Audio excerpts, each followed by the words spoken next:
बिस्मिल्लाहिर्रहमानिर्रहीम। अस्सलामुअलैकुम नाजरीन। जेड स्पोर्ट्स के प्रोग्राम क्रिकेट विद गपशप के साथ एक दफ़ा फिर औरंगज़ेब खान, सैयद फैसल इकबाल और शब्बीर हुसैन हाजिर खिदमत हैं। आज का मैच इंडिया और न्यूजीलैंड के दरमियान खेला गया। बहुत से लोगों के अंदाजे गलत साबित हुए, बहुत से लोगों के अंदाजे सही साबित हुए। हमारे भी पैनल में इमरान ने और फैसल इकबाल ने, दोनों ने कहा था कि कल का मैच इंडिया जीतेगा, मैंने कहा था कल का मैच न्यूजीलैंड जीतेगा।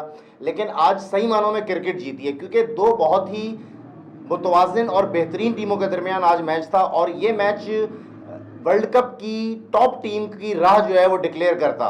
जिस तरह से इंडिया ने आज मैच खेला है, मैं हेड्स ऑफ करता हूँ इंडिया के लिए। बेहतरीन परफॉर्मेंस का मुजाहरा किया है, तीनों शोबों में आउट क्लास किया है न्यूजीलैंड की टीम को।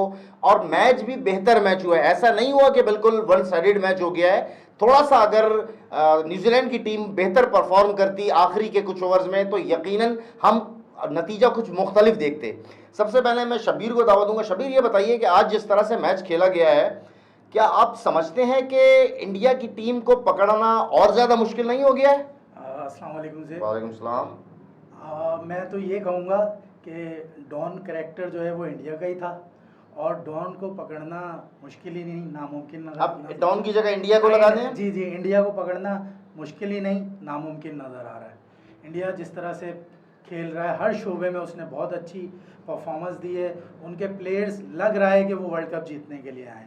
और इससे ज़्यादा में विराट कोहली ने आज जो इनिंग खेली है, बस उसकी सेंचुरी रह गई, जो हम लोगों को भी बड़ा अफसोस हुआ कि वो आज सेंचुरी करता तो एक रिकॉर्ड तेंदुलकर का वो बराबर। अच्छा, विराट कोहली की जो फॉर्म लगी हुई है, तो दुनिया का हर प्लेयर ऐसी आरजू करता है और ऐसे ख्वाब देखता है। जिस तरह से विराट कोहली रन्स कर रहा है, ये रोहित शर्मा रन्स कर रहा है। फैसल, आप क्या समझते हैं कि ये आपको कब महसूस हुआ कि न्यूजीलैंड की टीम इंडिया से ये मुकाबला जो है वो इजीली हार जाएगी? बहुत शुक्रिया के साथ औरंगज़ेब। बात हार और जीत की नहीं है, आपने बड़ी अच्छी एक बात कही, क्रिकेट जीत गई। देखिए, इंडिया को इस वक्त दो एडवांटेजेस हासिल हैं। एक तो उनका क्राउड उनका अपना है, सही, ग्राउंड उनके अपने हैं जहां वो रेगुलर बेसिस पे क्रिकेट खेलते हैं, सही। और मैच अच्छा हो सकता था जैसे आपने बताया, लेकिन मैच अच्छा कैसे होता जब तक विराट जब तक विकेट पे रहता है, तो मैच किसी टीम के लिए भी अच्छा नहीं होता, क्योंकि he is a great chaser. और आज भी उसने ये साबित किया। बहरहाल अफसोस हुआ कि उसकी एक सेंचुरी बन जाती तो वो एक रिकॉर्ड बराबर हो जाता। सचिन तेंदुलकर एक अजीम प्लेयर है, उसका उसका रिकॉर्ड था वो बराबर भी हो जाता। कुछ जगह पे मुझे ऐसा महसूस हुआ जैसे कि न्यूजीलैंड थोड़े रन और कर सकता था, कम से कम 25 से 30 रन, तो मुकाबला और बेहतर से बेहतर हो सकता था। और जहाँ पे जडेजा आया था, अगर वहाँ पे एक विकेट और गिर जाती तो मैच और ज़रा मज़ेदार हो जाता। शबीर, ये जो बॉलिंग की है इंडियन टीम ने, ख़ास तौर पे अगर आप शुरू में देखें जिस तरह से बुमराह ने बॉलिंग की है, और शामी ने जो आते ही पहला मैच खेल रहा था ये वर्ल्ड कप का, जो कमबैक किया है, एक तरह से कमबैक ही कहलाएगा, तो आप क्या समझते हैं शामी की इस परफॉर्मेंस से इंडियन टीम और स्ट्रांग नहीं हो गई इनकी बॉलिंग? जी बिल्कुल। इस वक्त जो है इंडिया की बॉलिंग लाइन जो है ना, मैं अगर 9 टीमों से कंपेयर करूं तो इस वक्त सबसे बेस्ट बॉलिंग, स्पिनर्स ले लें, फास्ट बॉलर ले लें, बेंच पे बैठा हुआ बॉलर आज इन हुआ है और उसने आके 5 आउट कर दिए। जो ऐसा लग रहा था कि उसको तो चांस दिया है कि यार चलो हम तो ऑलमोस्ट 4 में पहुंच चुके हैं, शामी को उन्होंने चांस दिया। शामी उनका हर ओकेजन पे उनके लिए मेन बॉलर साबित। अच्छा, आप ये समझते हैं, ये जो आप बात कह रहे हैं, इसका मतलब ये है कि इंडियन टीम इस वक्त बहुत ज़्यादा जेल होके खेल रही है, बहुत ज़्यादा मिक्स होके खेल रही है? मैं तो ये कह रहा हूँ जो टीम 11 खेल रही है वो तो ऑलमोस्ट बहुत अच्छे हैं। जो बेंच पे बैठे हुए हैं वो बस कह वो भी लाजवाब है, वो कह रहे हैं बस हमें चांस दो और हम परफॉर्म करेंगे। फैसल, ये जो मैच इंडिया और न्यूजीलैंड का था, इस मैच में न्यूजीलैंड की टीम बहरहाल इस मैच शुरू होने से पहले हर शोबे में बेहतर नजर आ रही थी, जिस तरह से उन्होंने परफॉर्म किया था पिछले मैचेस में। क्या आप समझते हैं कि आखिरी के जो 10 ओवर थे वो इनकी हार का सबब बने? बिल्कुल हार का सबब इसलिए बने कि मैंने जो आपसे जैसे बात की, इनकी तकरीबन 1.5 ओवर में 3 विकेटें गिर गई। अगर वहाँ पे डैरिल मिचेल्स खेल रहा था, अगर डैरिल मिचेल्स जिस अंदाज में खेल रहा था, अगर मजीद वो तकरीबन 20-25 रन बना देता तो प्रॉब्लम क्रिएट हो सकती थी इंडिया के साथ। 54 रन पे 6 विकेटें गिरी हैं इनके लास्ट में। बिल्कुल ऐसा ही है। और 13 ओवर में सिर्फ 4 बाउंड्रियां लगी हैं इनकी, जिसकी वजह से जो प्रेशर डेवलप किया खास तौर पे शामी ने और बुमराह ने, वो प्रेशर लास्ट ओवर तक गया है। बिल्कुल सही कहा आपने। और दूसरी चीज़ ये कि शब्बीर की बात से बड़ा एग्री मैं करता हूँ कि जो लोग बाहर बैठे हुए वो भी आगे परफॉर्म कर रहे हैं, और फिर औरंगज़ेब हमारे बैठे हुए और ये कह देते हैं कि पाकिस्तान की बात शुरू कर देते हैं, और पाकिस्तान के लड़के बेंच में ही बैठे रहेंगे। बहरहाल इस पे बात ख़त्म करते हैं, क्योंकि मैच जो कल है वो बहुत क्रंच मैच होने वाला है, ख़ास तौर पे पाकिस्तान के पॉइंट ऑफ व्यू से, क्योंकि पाकिस्तान को अपनी इज्जत बचाने के लिए, पाकिस्तानी टीम को अपनी इज्जत बचाने के लिए, अपनी बुराई धोने के लिए, अपने ऊपर जो भी एलिगेशन लग रहे हैं इस टीम की कमज़ोरी को देखते हुए, वो ख़त्म करने के लिए कल का मैच आसानी से जीतना नहीं, आसानी से जीतना बहुत ज़्यादा ज़रूरी है। क्या कहते हैं शब्बीर इस बारे में आप? मैं तो ये कहूँगा, अफ़गानिस्तान की टीम जो है ना, लाख लाख शुक्राने पड़ रही है कि नसीम शाह नहीं है। वो नसीम शाह से बहुत डरे रहते थे, जो बिल्कुल मैच जीतने बिल्कुल वाला आपने होता था, सही कहा है, वो मैच जितवा देता था। बिल्कुल सही कह रहे हैं आप, इसमें कोई शक लेकिन नहीं। आपने जो बात की है कि पाकिस्तान को ये मैच बहुत आसानी से जीतना चाहिए, आप बिल्कुल सही कह रहे हैं। लेकिन अफगानिस्तान बहुत ज़्यादा प्रेशर देगा पाकिस्तान को इस मैच में। अच्छा। और पाकिस्तान को बहुत अच्छी क्रिकेट खेलनी पड़ेगी इनसे मैच जीतने के लिए। अब ये नहीं होगा कि आपने सेल्फिश इनिंग खेलनी है, तो ये अब अगर आप सेल्फिश इनिंग खेलने जाएंगे तो आप मैच हार जाएंगे। ये हमारे प्लेयर पाकिस्तान के लिए नहीं खेलते, सिर्फ अपने लिए खेलते हैं। या तो ये पाकिस्तानियों के दिलों से खेलते हैं, जो आपको बेहतरीन बात की आपने, जो बाज़ाहिर आपको नजर आता है। बेहतरीन अपनी बात इनिंग्स सीधी कर रहे हैं, मैच में रन नहीं कर रहे, खड़े होकर 70 रन कर दिए। वो जो लोगों के इमोशंस होते हैं उससे खेल रहे होते हैं, खेलते हैं, पाकिस्तान के लिए नहीं खेलते ये। फैसल ये बताओ कि कल का मैच जो अफगानिस्तान और पाकिस्तान, अच्छा अफगानिस्तान के लिए भी बहुत क्रूशल मैच है, ऐसा नहीं है कि सिर्फ पाकिस्तान के लिए ये क्रूशल मैच है। ये बताओ कि पाकिस्तान की स्ट्रेटेजी क्या होना चाहिए, आया कोई तब्दीली करनी चाहिए पाकिस्तान को इस मैच में, या सेम साइड से जाना चाहिए? बहुत अच्छा सवाल किया आपने। मैं इसी पे थोड़ा मौजू पे बात करता, 2 से 3 मैं स्टेप्स लूंगा, मैं बताऊंगा। नंबर 1 चीज़ तो ये है कि पहला जिस ग्राउंड में ये मैच है वो चेन्नई का ग्राउंड है। चेन्नई का ग्राउंड, बिल्कुल ठीक है, स्पिनिंग ट्रैक है, स्पिनिंग ट्रैक है, it's helps to specially for the spinners. दूसरी चीज़ ये है कि पाकिस्तान के लिए कल टॉस बहुत अहम होगा। देखिए, मैं एक चीज़ जो थोड़ी सा क्रिकेट का एक तजुर्बा है, जो मैं भी क्रिकेट देख रहा हूँ, उस हिसाब से अगर पाकिस्तान पहले टॉस जीत जाए तो मैं उससे रिक्वेस्ट ये करूँगा कि बाबर काइंडली आप बैटिंग कर लेना, क्योंकि बाद में आपने चेंजिंग अगर करनी है तो आप उसामा को खिलाओ। लेकिन मुझे ऐसा नजर आता है कि शायद हो सकता है नवाज की जगह पे शादाब खेले। और एक चीज़ और मैं कहूँगा, एक पुअर चेजर भी है पाकिस्तानी, पुअर चेजर भी है। और सेकेंडली अगर देखें, मैं आपको बता दूं, अगर 230 या 40 रन भी अफगानिस्तान ने पहले बारी लेते हुए कर दिए तो पाकिस्तान के लिए पहाड़ जैसा टोटल हो जाएगा। क्योंकि पाकिस्तान के अमूमन आपने देखा होगा, हमने देखा हुआ है कि एक 100 रन पे 3 खिलाड़ी 4 फिर वो उसको लेके मैच को चल रहे होते हैं। तो ये कंडीशन इनके सामने बिल्कुल डेवलप हो सकती है। तो आप विदाउट एनी प्रेशर पहले टॉस जीत के बैटिंग ले। मैं आपको ये बता दूं, कल अगर अफगानिस्तान ने टॉस जीता तो वो पहले बैटिंग करेगा। अफगानिस्तान ने टॉस जीता तो वो पहले बैटिंग करेगा, लेकिन बात सारी ये है कि जो चेन्नई की विकेट है ना फैसल, शब्बीर साहब आप भी सुनिएगा, चेन्नई की विकेट है टर्निंग ट्रैक। देखिए, टर्निंग ट्रैक पे आप सीधा नहीं खेल सकते, ठीक है ना, वी शेप में बैट्समैन नहीं खेल सकता। टर्निंग ट्रैक पे आपको क्रॉस जाके खेलना पड़ता है, क्योंकि बॉल टर्न होता है। अगर आप स्वीप खेलेंगे, स्क्वायर पे खेलेंगे, कट खेलेंगे ना, वो ज़्यादा बेहतर रहेगा बनिस्बत सीधा खेलने के। जहां बॉल ब्रेक नहीं होता वहां आपको सीधा खेलना पड़ता है, वी शेप में खेलना पड़ता है, जो कि पाकिस्तान ने अगेंस्ट इंडिया बहुत बड़ी गलती की है। विकेट में कुछ भी नहीं था उस दिन। जिस तरह से कुलदीप को, जिस तरह आज आपने देखा होगा डैरेल मिचेल ने किस तरह से खेला है, सीधा खेला है। हमारे प्लेयर जो है ना वो उल्टी गंगा बहती है इनकी। ये जो टर्निंग ट्रैक होती है उसमें सीधे की कोशिश करते हैं, और कुलदीप बैकफुट का बॉलर नहीं है शब्बीर, जी जी बिल्कुल, कुलदीप फ्रंट फुट का बॉलर है। जाके आप जितना अच्छा उसको खेलेंगे तो आराम से खेलेंगे। आप क्या समझते हैं कि शब्बीर कल के मैच में उसामा मीर का किरदार अहम हो सकता है, या वो बेंच पे बैठ के मैच देखेगा? मुझे तो लग रहा है कि उसामा मीर थोड़ी अच्छी बॉलिंग करेगा। टर्निंग ट्रैक है और उसका ग्रिप, जिस ग्रिप से वो बॉल करता है लेग ब्रेक, तो वो थोड़ा ऊपर से आता है उसका आर्म, तो वो डिफ़िकल्टी कर सकता है अफ़गानिस्तान के लिए।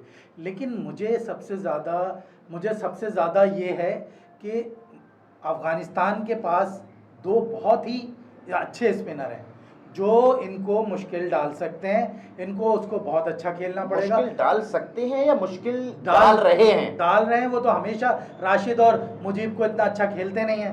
पता नहीं क्या है, पूरी दुनिया जो है उनके ऊपर अटैक करती है और हमारे बैकफुट पे देखिए चले आज जाते हैं। ना डैरिल मिचेल ने बॉल देखी, कुलदीप नहीं देखा। बिल्कुल ठीक बिल्कुल है ना, सही कह रहे हैं आप। बात ये जब आप बॉल देखें और बॉलर को ना देखें ना तो आप रन्स करते हैं, सही। अपने जहन से ये निकाल दें कि ये बॉलर जो है बॉलिंग कर रहा है, बिल्कुल बुमराह आपने बॉलिंग कर रहा बिल्कुल है। सही बात की है कि आप अगर आप अब सामने करेक्टर को देख के खेलेंगे कि यार ये बहुत बड़ा बॉलर है तो फिर आपसे रन्स नहीं होंगे, नहीं, कभी नहीं, भी रन्स नहीं, नहीं होंगे। फैसल आप जो है वो पाकिस्तान और अफगानिस्तान के मैच पे थोड़ी सी राय दें, क्या हमारी स्ट्रेटेजी होनी चाहिए, क्या हमारा गेम प्लान होना चाहिए, किस तरह से हम मैच को लेके चले, आया मैच को लंबा करें या गो फॉर द किल करें? सबसे अहम चीज़ आखिरी सब बात का जवाब यही है, गो फॉर द किल के लिए, क्योंकि आपके पास you don't have any chance. आप क्योंकि वजह यह है कि अगर आप देखें, आपको मैं एक चीज़ थोड़ी सी डिटेल में बता दूं, पाकिस्तान को ये तमाम चीज़ें तो करनी होंगी, लेकिन पाकिस्तान के लिए सबसे अहम चीज़ मैच जीतना है। मैच अगर आप जीतेंगे मैच तो आप जीतने के साथ फैसल हाँ। अपनी रन रेट भी बेहतर करना, रन रेट बहुत देखिए, रन रेट आपका औरंगजेब नीचे अगर- चला गया अगर आप- बहुत। अगर आप मैच जीतते जाएंगे तो आपका ऑब्वियसली रन रेट बहाल होता चला जाएगा, बेहतरी की कंडीशन में आएंगी। अभी देखें, ये जहन में रखना है, इंग्लैंड भी हारी है 3 मैचेस। बिल्कुल। और दूसरी चीज ये है कि आपने अब मैच नहीं हारना, अभी आपने मैच खेलना है जीतने के लिए, अपनी आवाम के लिए, अपने मुल्क अच्छा के ये लिए। बताइए, मैं आपकी बात काट रहा हूँ, पाकिस्तान का बैटिंग ऑर्डर क्या होना चाहिए? आप इस चीज को क्या समझते हैं, किस तरह की बैटिंग ऑर्डर लेके जाना चाहिए? देखिए- आया उसी जो कंटिन्यू ये कर रहे, कंटिन्यूएशन में जो जारी है बैटिंग ऑर्डर वही जाना चाहिए, या आपको किसी प्लेयर को आगे पीछे करना चाहिए? औरंगजेब, ये टीम सुधरने वाली नहीं है असल में ना, ये वही करते हैं जो चाहे वो कंडीशन कैसी भी हो। अब इन्होंने दोनों ओपनर्स, क्योंकि दोनों ने 50-50 कर दिए हैं, अब वो दोनों ही आएंगे। अब दुनिया की कोई भी टीम होगी चेंजिंग कर सकती है, लेकिन ये नहीं करते चेंजिंग। बिल्कुल सबसे सही कहा आपने, अहम चीज बिल्कुल ये सही है बात की। कि टू दिस सिचुएशन खेला जाए, बाबर की जहां जरूरत है वहां बाबर को आया जाए, क्योंकि आप 1 डाउन में भी एक रिस्क ले सकते हैं। अगर 50 से पहले आपकी कोई विकेट गिर जाती है, आप एक बंदे को, आपने एक प्लेयर को बैठा के रखा हुआ है। अब मेरी रिक्वेस्ट आपसे है, अगर आप मेरी सुन रहे हैं, मैनेजमेंट मेरी बात को सुन रही है, मोहम्मद हारिस को चांस दो यार, चांस दो, उसको लेके गए हो आप, ठीक है? मोहम्मद हारिस को किसकी जगह चांस दे? आप मोहम्मद हारिस को फकर जमान की जगह चांस दे, जब एक बंदे को आपने खिलाना ही नहीं है। सही कह रहे हो, जब इमरान खान की जगह नवाज शरीफ को चांस दिया जा सकता है। पे बैठा हुआ है, वो फखर जमान की जगह कैसे चांस दें? फखर जमान उसको आप इंजर्ड शो करें, हाँ। उसको इंजर्ड शो करें। नहीं, वो इंजर्ड है, नॉट शो करें। देखिए लेकिन- हमारी टीम में होता ही मैं ना मानू वाली बात है ये। हाँ। मैं आपको एक चीज बताऊं कि देखिए, मसला सारा ये है कि आप कप्तान की एक बहुत बड़ी जिम्मेदारी होती है। This is your responsibility, you will enforce the players to success. तो बात ये हो रही है कि अगर आप किसी के कांधे पे हाथ रखते हैं और आप बोलते हैं कि अगले 4 मैच आप खेल रहे हो, आप जाओ, तो उसके दिमाग में यही होता है कि यार मुझे सारे मैचेस खेलने, अब मैं परफॉर्म करूंगा, मैंने सिर्फ इस मैच के लिए आके परफॉर्मेंस नहीं देनी। अब मैं हारिस को खिलाया, well done boy, well done, well Haris done. को आप खिलाएं। और दूसरी चीज ये, आपको मैं एक चीज बता दूं, भारत आपने पिछले मैच में शादाब को बैठा दिया, नवाज अच्छी बैटिंग नहीं कर रहा, आप बॉलिंग शादाब भी को कोई बहुत एक्स्ट्राऑर्डिनरी नहीं कर रहा है। शादाब को चांस दे, उसामा को लाजमी खिलाए, आप शादाब को चांस दे, क्योंकि शादाब बेहतर बैट्समैन है। फैसल, आपने तो सारे टीम के लड़कों के बारे में अकेले ही सारी बातें कर दी, हम लोग तो ऐसे ही बैठे रह जाएंगे। शबीर, आप क्या समझते हो कि अफगानिस्तान का कौन सा ऐसा प्लेयर होगा, राशिद को छोड़ के, देखें राशिद तो हमेशा इम्पैक्ट क्रिएट करता है बिल्कुल, पाकिस्तान, बिल्कुल। अफगानिस्तान का बैटिंग में खास तौर पे क्या आप समझते हो कि गुरबाज जो है वो रंगबाज बन जाएगा? गुरबाज को ये लोग बहुत आसानी से टैकल कर लेंगे, अच्छा। शाहीन आफरीदी। अच्छा। और जो है हारिस तो अटैक नहीं कर रहा है। हसन अली कल मुझे लग रहा है कि कहीं उसको अच्छा। बिठाना दें, और वसीम जूनियर को नहीं, टीम आप में क्या शामिल- समझते हैं, आप क्या समझते हैं? मैं कहता हूं कि गुरबाज कल इतना अच्छा परफॉर्म नहीं, मैं ये कह रहा हूँ कि हसन अली और अगर वसीम में आप दोनों में मुकाबला हो, तो आप क्या समझते हैं, वसीम को चांस देना चाहिए? वसीम को एक चांस देना चाहिए, वो भी बेंच पे बैठा हुआ। हसन अली भी कोई इतनी अच्छी बॉलिंग नहीं कर रहा, आप उसकी जगह वसीम को लाएं, वो दोस्ती की वजह से 3-4 मैच उसने खेला। अच्छा, आपकी क्या प्रेडिक्शन है? मेरी प्रेडिक्शन तो ये है कि पाकिस्तान कल जीत जाएगा। फैसल, आप क्या कहते हैं? देखिए, मैं आपकी एक बात को यहाँ पे ये थोड़ी सी बात करना चाहूँगा। बिल्कुल खिलाना चाहिए मोहम्मद वसीम को, आप लेके गए हो। हसन अली बिल्कुल भी अच्छी बॉलिंग नहीं कर रहा। फैसल, आज आपने रात के खाने में क्या खाया था? माशाल्लाह आज आप बहुत फ्लुएंटली बोल रहे हो। बिल्कुल फ्लुएंटली बोलना भी चाहिए, क्योंकि मैच है। मैं बड़ी I keep hopping from Pakistan side, और मैं बात घर में बैठ के अपनी स्ट्रेटजी बनाए जा रहा हूं कि कौन सी टीम किससे हारेगी, क्योंकि आखिर में अगर आपके हारने की वजह ये होगी, वेरी पैशनेट पर्सन, वो सब सबब बनेगा हार हमारी, कि हम इस इंतजार में होंगे अब ये इससे हार जाए, अब ये इससे जीत जाए। हम ये नहीं चाह रहे, हम चाह रहे हैं आप जीतो। अरे हम तो चाह रहे थे जो जॉनसे का बच्चा बैठ जाए, लेकिन जॉनसे का बच्चा खेलेगा, वो उसने सेल्फिश खेल के गया, हाँ, वो लेकिन खेल गया। और स्कोर जो है ना वो नजर आ रहा है कि उसने 71 रन 71 रन, चाहे वो किस लिए किए किस लिए नहीं बैकग्राउंड में किए। लोग नहीं देख रहे, तो हाँ। उसने जो है अपनी जो है अगर उसको बाहर बिठाया जाए तो लोग चीखेंगे कि तो उसको लोग बाहर क्यों क्यों बिठाया, बिठा दिया कि सब? उसने परफॉर्म किया है तो आप बाहर बिठा रहे हो, नहीं कर रहा था तो आप खिला दे। खिलाए जा रहे थे। बहरहाल बहुत अच्छी डिस्कशन हुई है और मज़ा आया आज की डिस्कशन में, ख़ास तौर पे शब्बीर भी आप बहुत दिनों बाद आए थे, फैसल तो खैर माशाल्लाह बहुत सीजन जो है वो एनालिस्ट बन गए हैं। और मैं समझता हूं कि हमें भी दुआ करनी चाहिए कल पाकिस्तान के लिए। टोपी लाना भूल गया आज मैं, तस्बीह और टोपी, लेकिन इंशाल्लाह कोशिश करूंगा आप वो ले आते ना, आप ले वो लाना आते। जरूरी था क्योंकि श्रीलंका साउथ अफ्रीका के मैच में आप इंशाल्लाह आप श्रीलंका के खिलाफ टोपी और तस्वीर लाए मैं थे, इंशाल्लाह और शबीर, पाकिस्तान एक मैं- मुश्किल मैच जीत गया था। मैं जुमेरात को इंशाल्लाह जरूर साउथ अफ्रीका के जो जुमे को मैच होगा उसमें तस्बीह भी लाऊंगा, टोपी भी लाऊंगा और अपनी तमाम दुआएं भी लाऊंगा पाकिस्तान के लिए। और देखें बात यह है कि हम लोग जो हैं वो बहुत पेट्रियाटिक लोग हैं, हम किसी भी तरह से चाहते हैं कि पाकिस्तान की टीम मैच जीते, चाहे पाकिस्तान का कप्तान जो भी हरकतें कर रहा हो, पाकिस्तान को लेट डाउन करवा रहा हो, पाकिस्तान के प्लेयर्स को लेट डाउन करवा रहा हो, पाकिस्तान का कोई प्लेयर परफॉर्म नहीं कर रहा हो, लेकिन हमारे दिल से निकलता है कि पाकिस्तान पाकिस्तान और सिर्फ पाकिस्तान। इसी बात पे मैं अपना ये प्रोग्राम खत्म करता हूं। प्लीज प्लीज प्लीज हमें सब्सक्राइब कीजिए, you have to subscribe us because we need subscription. Thank you very much. कल इंशाल्लाह दोबारा मुलाकात होगी। अल्लाह हाफिज।